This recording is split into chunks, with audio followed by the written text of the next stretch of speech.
Well, maybe there are, but they're just not getting the chance to shine. You know, it's a tough business out there, and even I'm finding it tough, and I've been in it for so many years now, and luckily I've been really, really blessed. But it's been a time more than ever where people are creating projects for themselves. A-listers are starting up production companies to do their own films, you know, because the industry is looked at as a luxury, not as a necessity. And so, yeah, it's tough out there. So I'm sure there's lots of very talented people out there just waiting for their moment, and I'm sure it will come, please God. What are you? I was looking at your CV and you've done so many incredible things. Are you fundamentally a singer that acts, or an actor that sings, or a dancer that does both? I feel like in my heart I'm just an all-round entertainer. I feel like I should have been around in the 50s in the MGM days, you know, doing the whole Judy Garland, Marilyn Monroe, Audrey Hepburn movies, you know. I never sort of feel happy just doing one thing. If I could, I would love to do musical film forever. I really would. As camp as it is, I love it. And yeah, because it's just so romantic and you can escape. And I think romance is sort of the only bit of adult magic that we're allowed left, really. So I like to indulge in that as often as I can. You don't do much musical theatre now because you've been writing and doing stuff. Is that something you'd like to go into? Because it seems like you would be a popular choice for a musical, because they do like a star name to bring people in. Yeah, and, you know, it's something that I'd always trained for. You know, since I was 9 years old, I studied Shakespeare and Lambda and, you know, ballet, tap, jazz, and you bring it all together. And, you know, it's just, I think it's really magical. But I think doing theatre, you reach such a small audience. And kind of people forget about you. They think you're not actually out there working when you're working in theatre. And that's fine if you absolutely love it to the point you don't want to do anything else. I do absolutely love it. But my favourite thing in the world is TV and film. That's where I feel most at home. And if you could do like a musical, like I say, a musical film, that for me would be a dream come true, which I've never done. And the truth is they aren't really making them, so you're narrowing your options of work, really, because you are so talented. It's a shame that if you end up doing a loose women's style programme where you're just talking, well, we don't get to see your true talent, do we? No, maybe I should do like a modern day Des O'Connor show where I can get up and have a sing, and I can interview writers, models, rock stars and actresses. You know, that for me would be amazing, because then I can talk about all the things that I know and I've understood and I've studied and done, you know, and I kind of got that relationship with them. But I'm also kind of letting them have their time to shine as well, because I love people. I'm fascinated by people, and I can never get enough of them, which is a good thing in this job. Otherwise I'd be in trouble. Right, let's talk about the beginnings, because your childhood was an interesting one and not a particularly happy one. Your father didn't seem a nice man at all. At this point in your life, have you come to terms with all that? Do you now love him again, or can you not forgive him for the things he did to you and your mother? Yeah, I did have a dark childhood, and it was really difficult. I do think it was a massive part of what kind of spurred me on to be successful, and to take care of my family. That's what drives me. You know, I look after my brother. He's 18. He's got special needs, and he's amazing. And he helps you kind of put things into perspective. You know, when you're sort of upset that you haven't got a film role, and your mum says, "Guess what? Your brother got on the bus on his own today." You know, you really sort of know what matters. And I think that looking after them, because they have been so amazing and so supportive, and it always made me feel like anything is possible. You know, I don't want that feeling to go away. And in regards to my dad, it was sad the way things worked out. I think everybody in an ideal world would love two ideal parents, but I don't know many people that do have it. You know, even if they're still together or they're in contact, they still drive them nuts or they have their issues. I don't know a family that doesn't. And for me, I think in the future, you know, when he's not around anymore, I won't sort of miss him because I don't really know him, but I just think it will be a shame that he missed out on a relationship with me and I missed out on a relationship with him, and it would have been for what could have been rather than what actually is. Are you done with your dad now? I mean, will there be ever a point where you can go back and try and start again, or is just too much water under the bridge? I just don't feel like he's not been in my life since I was 9. So and up until then the relationship wasn't good, so I don't miss it. You know, when something's not good or it's not been around you, you really don't miss it, and you find that other things fulfill you and other people fulfill you, and most importantly, you start fulfilling you. And so that gap's just not there for me. they say you can choose your friends, but you can't choose your family. It's true. And you've got a great family around you now, as you say, with your mum and stuff. I mean, you're very blessed to have that. And she must be an incredibly strong woman, because when I read about what she went through, it's a wonder she's still here. I mean, really, it wasn't nice. No, she is my hero. And I know people go, oh, Martine's so close with her mum. And it's sort of like, fingers down the throat thing. They don't kind of feel comfortable, do they, people, but, with anything that's sentimental. But I am really close to her because, when you've seen what we've seen and what we've come through together, and she was young, she was 19 when she had me, so we're like best friends as well. And in my own little way with her, we are our own little sort of soulmates, if you like. And I look up to her because she could have so easily have become hard and jaded and not believe in love. And just become very fearful and scared. And she just didn't. She said, go for it, be brave, live. You're going to fall on the floor and you're going to have, heavenly highs. And that is part of living. The minute that stops, you're dead. So enjoy it, I think you're an inspiration as a person, because we're all dealt the same cards when we're born, and then different things happen. Was there a point when you thought, why me? There have been times in my life where I found things really difficult, really hard, when love eluded me for quite a long time. You can't help, you'd be lying if you say you don't go home and you don't question yourself and think, is it me, is it something I'm doing? But I think that you're constantly learning about yourself, and until you kind of get to a place where you know yourself and you trust yourself a bit, which comes with growing up as well, you can't then make the right decisions about who should be in your life, be it as a manager or be it in your love life. You need to take time to know who you are and why you are the way you are and address it from there.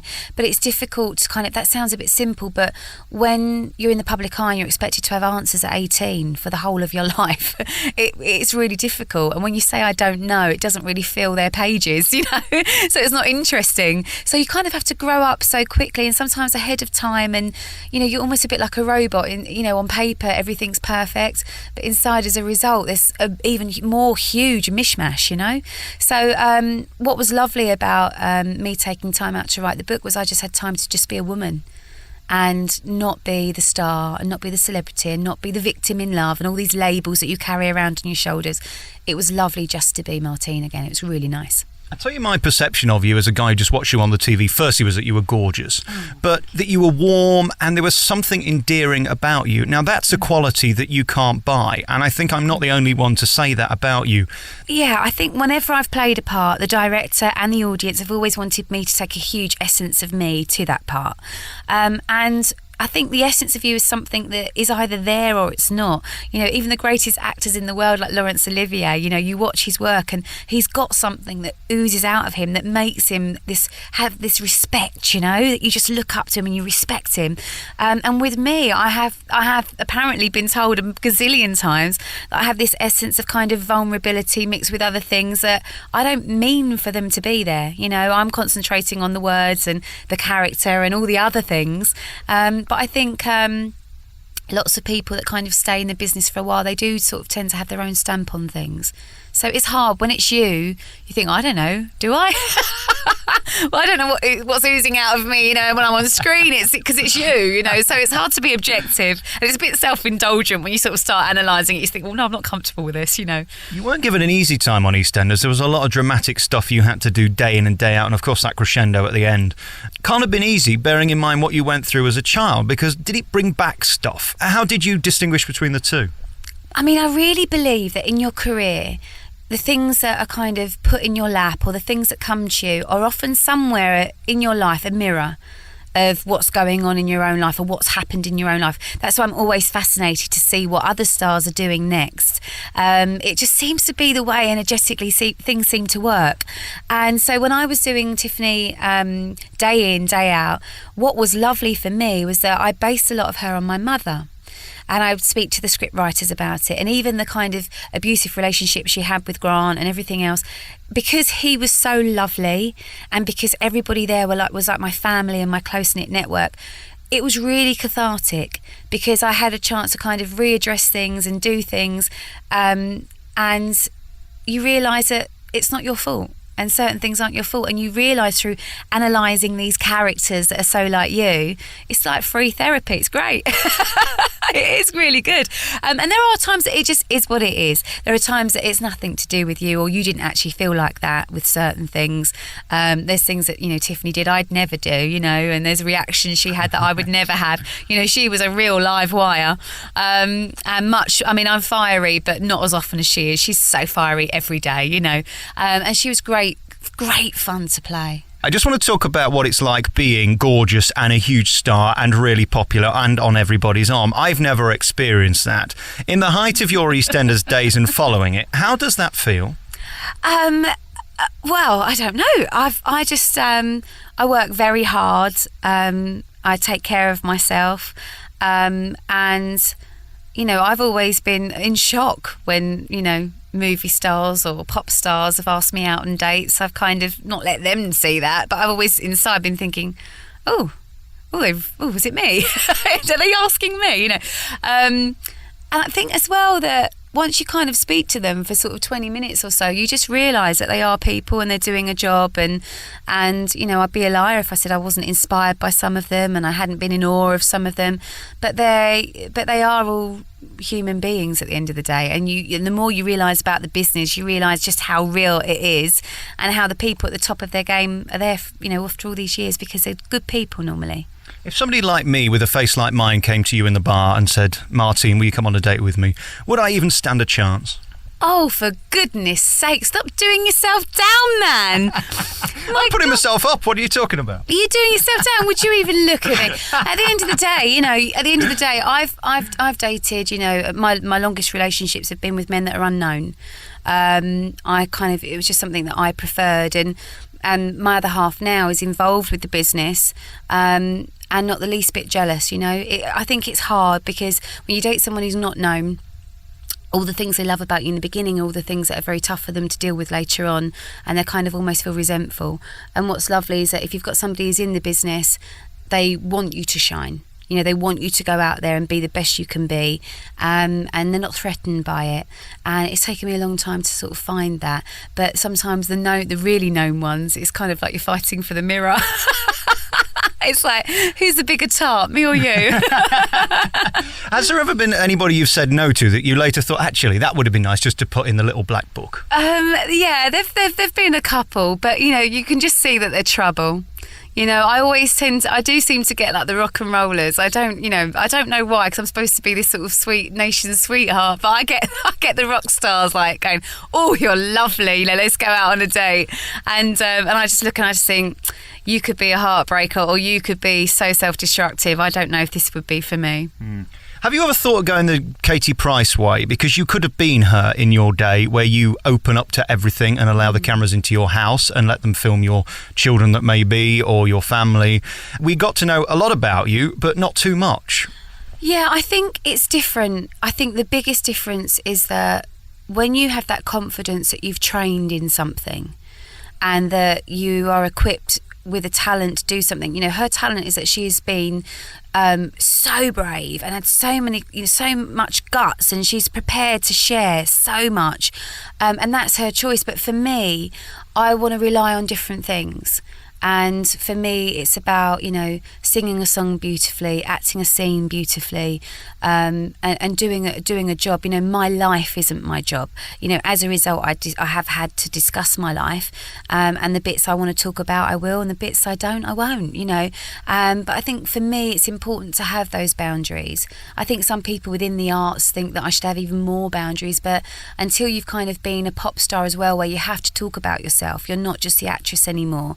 The minute I had Perfect Moment and Wishing and On the Radio and all these different songs, it kind of put Martine McCutcheon up there. It wasn't Tiffany anymore, and I couldn't hide behind the actress bit either. So unless you live it, it's hard to kind of explain to people why you as a person, as well as what you do, is up there for kind of scrutiny. Are you okay right now? And I mean that on several levels. Are you okay personally, professionally? Do you miss the adoration of having the kids screaming at you and the number ones around the world? Because, you are a hugely talented and successful artist musically. At the moment you're writing, so that takes you away from that. Are you happy? Really happy. I'm the happiest I've ever been, actually. I feel a peace and just a contentment that I've been looking for a long time. And I think it's not a coincidence that when I decided to take a year out to write a book, that my love life flourished. I had a time to give it a chance. I think the biggest misconception about me has been that I've been a victim in love. I've broken hearts, I've had my heart broken, I've had my good times, my bad times, but I've had some amazing relationships. But I didn't, like I say, it's hard for you to know the right person's right for you when you don't know who you are. And you're constantly being someone else.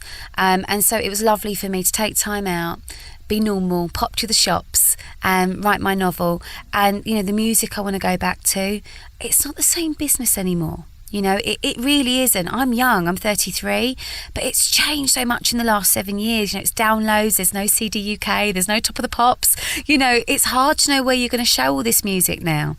It's not as big as it used to be, really. I mean, the live gigging bit is, but the other stuff just isn't. And I think that's a real shame, because more and more people are kind of just taking magical stars for granted.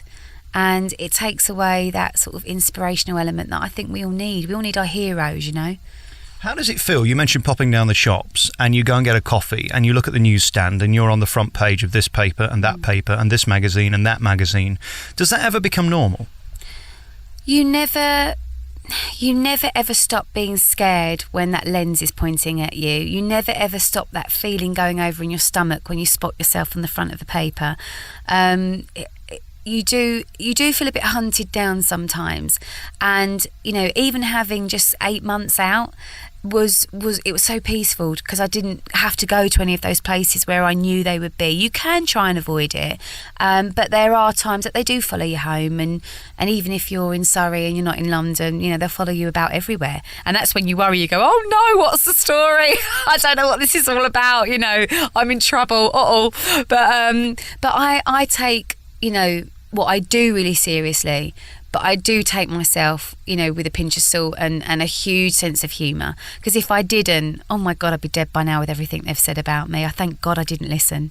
Can they hurt you now? Is there anything they could say that could hurt you? Yeah, probably. I think the minute I stop being me and I stop being human and it doesn't hurt me anymore, I don't think my performances would be as good. I don't think I'd be as creative. But it's about having those boundaries and getting the right kind of fine line with things.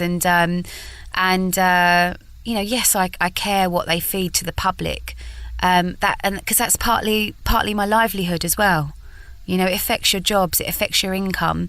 And at the end of the day, I'm sure even Helen Mirren would say we all want to keep working, You're very showbiz, and you got lots of showbiz pals, and we see you with Dale and all those type of people, and that's fine.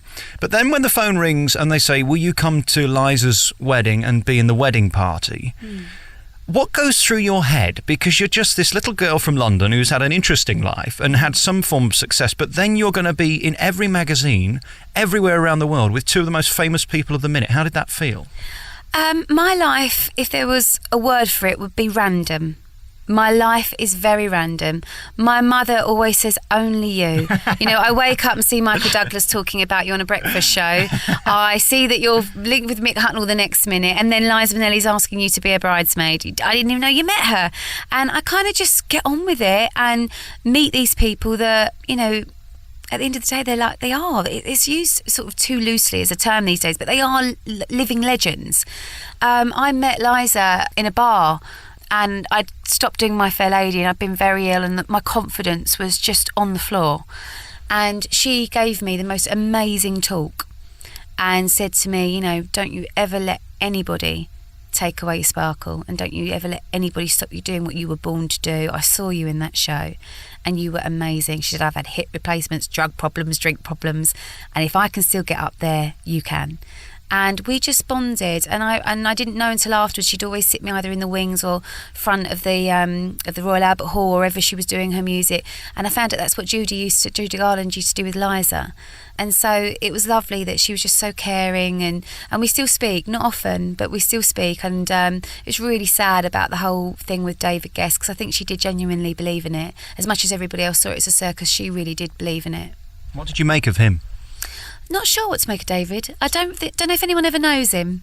Don't know if anybody ever knows David Guest, but he's always been lovely to me. Let's talk about the book. It's called Mistress. It's out now, and it's being very well received. It's written by you. It's written by me. Can you believe it? A celebrity that's actually written her own book. It's been so funny that in this day and age, you're actually asked, you wrote a book, but did you really write it? It's just gone, randomly backwards. But I did really write it. It all started out as a TV show idea.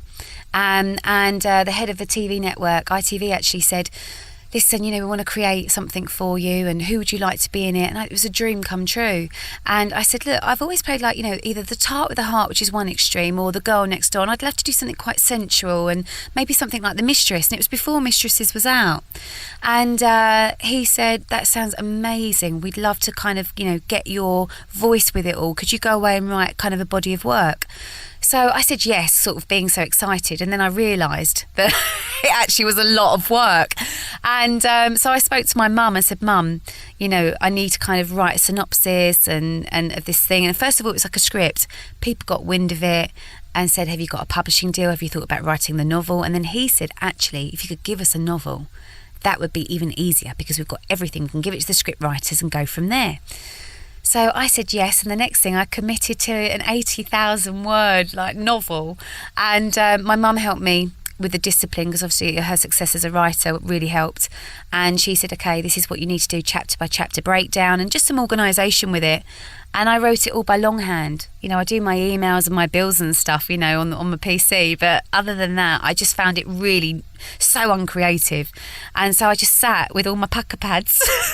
I just would put on Van Morrison, and someone like you would come on, and I'd write a romantic scene, and then I'd write a sexy scene when Kings of Leon came on, and it just kind of all started to flow. And there were times for 2 weeks I didn't do anything, and then there were times that I just couldn't stop. I'd sit there in the morning, and my other half would come back and go, God, you've not moved, you're still in your gym jams with your hair in a top knot and your Ugg boots. Have you moved all day? And I'm like, nope.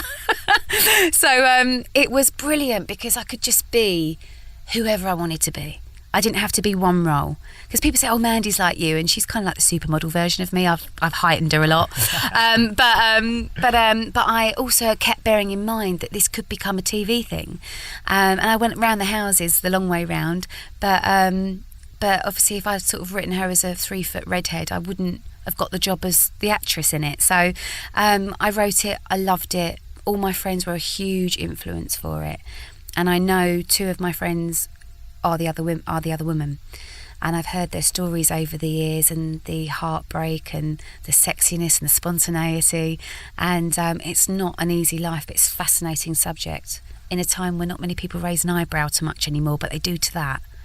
Congratulations on being you. I think you're a true inspiration. It's lovely to meet you, because you've got incredible warmth and everybody genuinely loves you. I've never heard anybody say a bad word. There's something about what you do on stage, and I saw you in My Fair Lady as well. I was lucky enough to see you in that, and to see somebody with God-given talent is so rare. And keep on keeping on, because you deserve to be a huge success. Oh God, thank you. I just hope the opportunities keep coming, because without it I just don't feel right. When I'm not performing, I don't feel right. So I hope they keep coming. Thanks, Martine. Thank you.